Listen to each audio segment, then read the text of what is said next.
కార్మికుల సంక్షేమాన్ని విస్మరించిన కేంద్ర ప్రభుత్వం.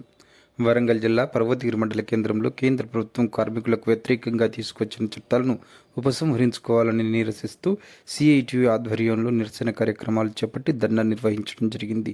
ఈ సందర్భంగా సిఐటియు జీపీ వర్కర్స్ యూనియన్ నాయకులు నకరకంటి రామచంద్ర రమేష్లు సంయుక్తంగా మాట్లాడుతూ క్విట్ ఇండియా ఉద్యమ స్ఫూర్తితో ఆగస్టు 10న జైల్ బరో కార్యక్రమాన్ని విజయవంతం చేయాలని కార్మికులకు పిలుపునిస్తూ కేంద్ర ప్రభుత్వం కార్మికులకు వ్యతిరేకంగా తీసుకొచ్చిన చట్టాలను తక్షణమే రద్దు చేయాలని తెలుపుతూ 12 గంటల పని దినాలను రద్దు చేసి 8 గంటల పని దినాలు కల్పించాలని పేర్కొంటూ ఉపాధి హామీ కార్మికులకు 50 రోజుల పని దినాలు కల్పించు జీవో నెంబర్ 51ని తక్షణమే రద్దు చేసి జీవో నెంబర్ 60ని కొనసాగించాలని కేంద్ర ప్రభుత్వాన్ని డిమాండ్ చేశారు.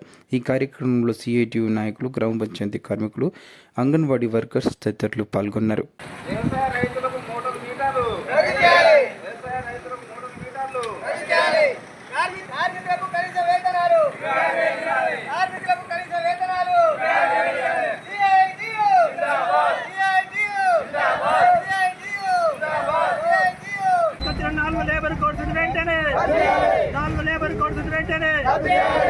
రోజు క్విట్ ఇండియా ఉద్యమ స్ఫూర్తితో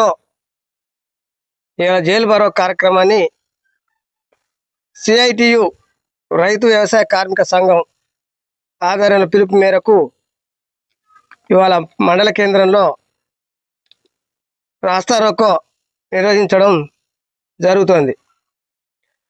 కేంద్రంలో ఉన్నటువంటి బీజేపీ ప్రభుత్వం కార్పొరేట్ శక్తులకు అనుకూలంగా కార్మిక, రైతు, ప్రజా వ్యతిరేక విధానాలు అవలంబిస్తూ ఇవాళ 4 లేబర్ కోడ్లను తెచ్చి కార్మికుల మీద పెనుభారాన్ని మోపింది. ఇలా కార్మికుల కనీస వేతనాలు ఇవ్వకుండా, పర్మనెంట్ అనేది లేకుండా, పని గంటలను పెంచి 12 గంటలు పని చేయాలంటే ఈరోజు కార్మికులు ఎంత అవస్థ పడుతున్నారో చూడండి. ఆ రకంగా ఇంతకుముందు ఉన్నటువంటి లేబర్ కోడ్లన్నింటిని రద్దు చేసి 4 లేబర్ కోడ్లను తేవడం జరిగింది. ఈ 4 లేబర్ కోడ్లను కూడా రద్దు చేయాలి. ప్రజలకు ఇంతకుముందు అయితే ఏ విధంగా 8 గంటల పని దినం ఉందో దాన్నే కొనసాగించాలి.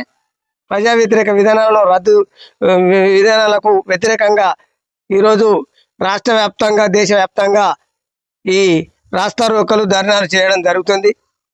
కనుక కేంద్ర రాష్ట్ర ప్రభుత్వాలు ఇప్పటికైనా కార్మికులకు వెన్నంటి ఉంటూ కార్మికులకు పని చేయించుకొని పొట్ట మీద కొట్టడం కాకుండా వారి యొక్క శ్రమను కూడా ఆలోచించి వారి యొక్క శ్రమకు తగ్గ ఫలితాన్ని ఇవ్వాలి. కనీస వేతనాలు 26,000 ఇవ్వాలి కార్మికులకు.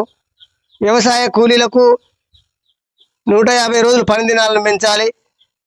అదేవిధంగా అసంఘటిత కార్మికులు ఏదైతే అవుతుందో అందరికి కూడా పర్మనెంట్ చేస్తూ, కనీస వేతనం అమలు చేస్తూ, పిఎఫ్, ఈఎస్ఐ సౌకర్యాలు కల్పిస్తూ కేంద్ర రాష్ట్ర ప్రభుత్వాలు చొరవ తీసుకొని ముందుకు నడవాలని, ఈ విధంగా ఆ రకంగా కాకుండా ముందు కేంద్ర రాష్ట్ర ప్రభుత్వాలు చేసేటువంటి ప్రజా వ్యతిరేక విధానాలను కొనసాగిస్తూ ఆ విధంగానే ఉంటే మాత్రం ప్రజా ఆగ్రహానికి లోన్ కావడం తప్పదని చెప్పి మేము హెచ్చరిస్తున్నాం. ఈరోజు కనీస వేతనాలు లేవు, పర్మనెంట్ లేదు, ఏమైనా శ్రమ దోపిడీ చేస్తున్నాయి కేంద్ర రాష్ట్ర ప్రభుత్వాలు. కనీస వేతనం 26,000 ఇవ్వాలి, పిఎఫ్, ఈఎస్ఐ సౌకర్యాలు కల్పించాలి. అదేవిధంగా